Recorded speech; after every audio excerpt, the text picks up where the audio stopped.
September 1990. I was driving in East Delhi after crossing the Yamuna River when a group of students blocked my car. Some sat on the car's bonnet and others sat on the car's roof. I just sat there quietly, hoping that my car would not collapse. I was lucky. The Prime Minister at the time, VP Singh, had tried to, I don't know if he actually did, but he threatened at least to implement a 1930s report by the Mandal Commission, promising reservations in colleges and companies. I won't go into the history of caste exploitation, but as I reflect back on that incident, I wonder if I missed a unique or rare photo opportunity. A student had self-immolated and student protests broke out all over Delhi. Newspapers carried dramatic images of the young lad's burning body, but today, most people have forgotten the student and the Mandal Commission. Today, in 2026, as our government boasts about our GDP growth rate, it also hides the story of rising unemployment, uncertainty, and latent fury. Just needed a lit matchstick, and the Chief Justice of India helpfully obliged when he referred to the unemployed youth of the country as cockroaches. In Boston, a young student created a satire giving birth to the Cockroach Janata Party, whose Instagram account now has over 20 million followers. Many young people across the country now describe themselves as cockroaches. Politicians, business people, and society all conspire to create an explosive situation. Journalists and photographers are ready to pounce, to report, to denounce, and to photograph the events as they unfold. All they want is a story. Now, all of them capture the events after someone has pulled the trigger, not before. No one knows or cares about the events that lead to the duel. And we are dueling. Historians often obfuscate the reasons for the outbreak of the 1857-58 uprising, but point to Mangal Pandey, the man who first revolted. No one can properly point out why World War I broke out, but many speak of Archduke Franz Ferdinand's assassination. We all have blinkers on. All of us. Humans make horses wear blinkers, but we also willingly don them. We are so focused on what is ahead that we lose peripheral vision. Rahul Gandhi, the leader of our opposition, claims to be closest to India's youth, but he wears solid black blinders. He's so focused on abusing Modi that he forgets or forgot to focus on youth anger and youth issues. Why? I've been walking around in Delhi photographing people for a long time. I know we have an unemployment problem. I read the papers, and I've also read the disgusting government response to the recent scandals about 2 exams. Yet I've also been so focused on the stories that I want to capture that I miss the real unfolding story. A thought has been bugging me. What if I could capture the stories as they unfold, but before they hit the headlines? If you shoot video, record audio, or conduct interviews, you can capture the voices and the conversations. How can I capture the stories as a still photographer? I don't have an answer. An angry person looks like an angry person, as does a sad person. A student can be angry at home or in college. If you are in college, you can be furious because your teacher was unduly harsh or a friend borrowed money and did not return it.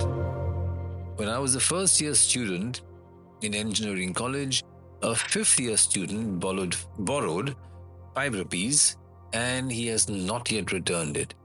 Yes, I was angry and the memory rankles, but I'm not planning a revolution.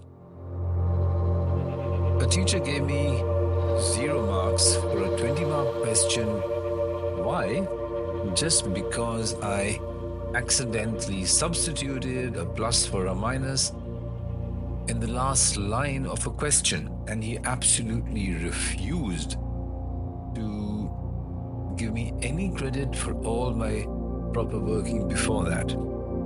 So yeah, I was absolutely furious and I wanted to bonk the teacher on his head. But again, I did not plan a revolution. So how do you capture these stories before they unfold? It's very, very hard. When I did my MBA, however, we went on a flash strike. We, the students, went on a flash strike. The college bus driver, or one of the college bus drivers, was rude, and the principal refused to admonish him or to ask him to apologize for his behavior, fearing the trade union response. The lit match created a momentum that resulted in us going on a strike. Now, if a photographer were to photograph us before the incident, all that this photographer would see is a bunch of happy, carefree students, mildly irritated with the driver. But was there any sign that we were going to go on strike? Absolutely not. Not until we had the conversation with the principal. Now, I plan to start wandering in the North Campus of Delhi University in July. Like many photographers, I have walked around Old Delhi. It's become something of a cliche. I am familiar with the area, that's Old Delhi, and the route.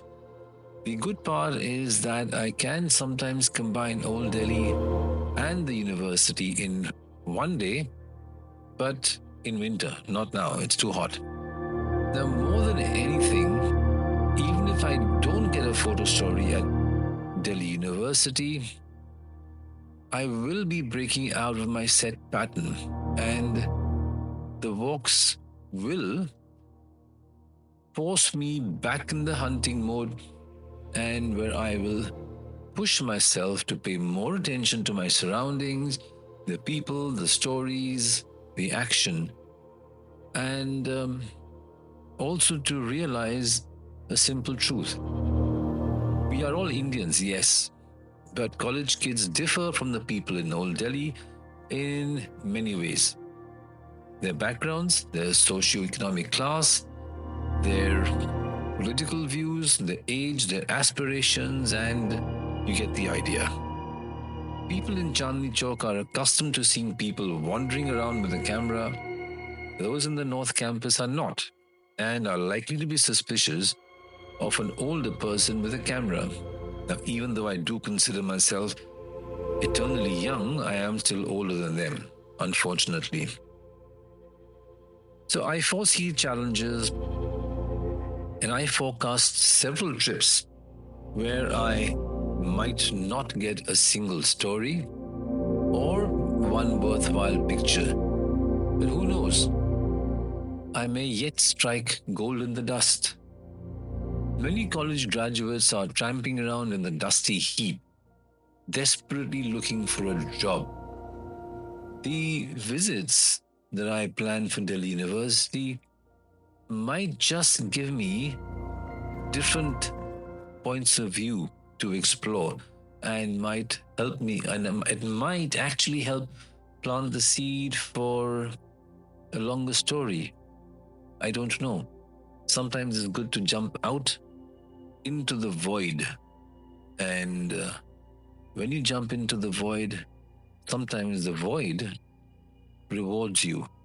Yeah, I know I'm absolutely misquoting and warping what Nietzsche said, but sometimes you must jump into the void. Sometimes you must stare at the void. And when you stare at the void, sometimes the void, when staring back at you, looks into your eyes and gives you hints or tells you a story or helps you see things in a completely different light. So let's see. We shall see. That's it from this episode. There was a break in the middle, so I hope I ended this particular episode well. See you next week. Do drop in or do share your comments, share the episode, give me a thumbs up, subscribe, and see you next week. Ciao.